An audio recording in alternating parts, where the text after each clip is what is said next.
isang binata sa Lucban, Quezon ang dati nang nagniningning ang karir sa social media at telebisyon at ngayon nakakaranas ng mental health issues na nagdulot pa sa pagiging taong grasa. Dito sa bayan ng Lucban, Quezon ay matatagpuan ang isa sa pinakasikat na simbahan sa Pilipinas. Walang iba kung hindi ang Kamay ni Jesus. Kung sa araw ng linggo ay dagsa ang mga tao na napaparito upang mag-alay ng gasal, isang lalaki na nagngangalang Kaloy ang 7 beses sa isang linggo kung magpunta upang magdasal na may balik sa katinoan ang kanyang nag-iisang kapatid na may kondisyon sa pag-iisip. Araw-araw niya itong kinakamusta at hinahatiran ng pagkain. Noy, may dala kong pagkain, oh. Kain ka na, Noy. Nakabusog ka. Ilang araw ka hindi ka kumakain. Tatandaan mo ba? Ako ang Kuya Kaloy mo. Ha, Noy?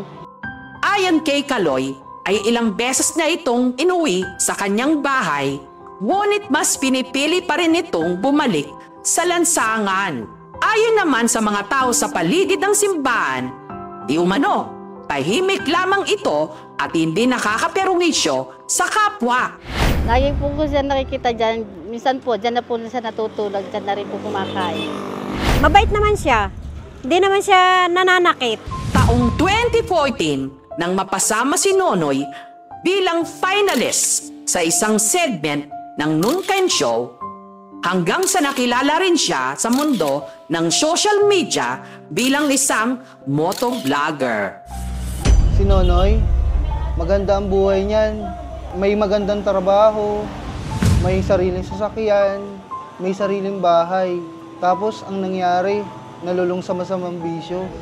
Sa alak, babae, kusang ginagastos yung pera niya.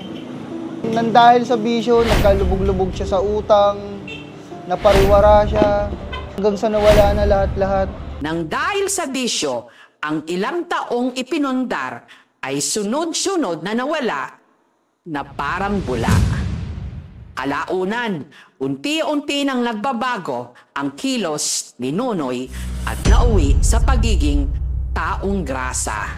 Para matastusan ang pangangailangan ng kapatid, namamasukan ngayon si Kaloy sa isang motor shop bilang mekaniko. Pinagkakasya niya ang kakarampot na sinasahod para sa araw-araw niyang panggastos at pambili ng pagkain ng kapatid.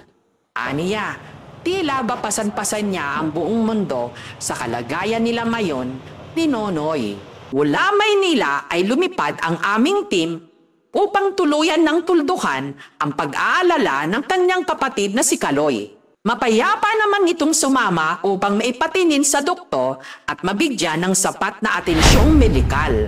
Siya ay mayroong depression. Tuloy-tuloy lang ang gamutan. Bagyan din natin siya ng tamang pagbabantay. Huwag natin siyang hahayaan na magkaroon muna ng sariling desisyon dahil sa ngayon, kailangan pa natin ituro ulit sa kanya ang tama at ang mali. Minabuti na rin namin itong dalhin sa isang salon upang linisan at ayusan. Bali, ang gagawin ko po sa kanya para lumabas ang kanyang kapugihan at kagwapuhan.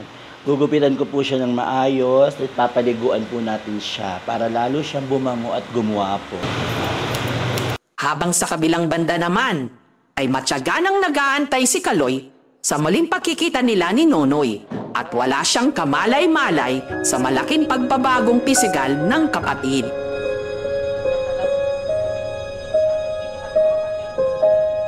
Noy! Ikaw yan? Noy!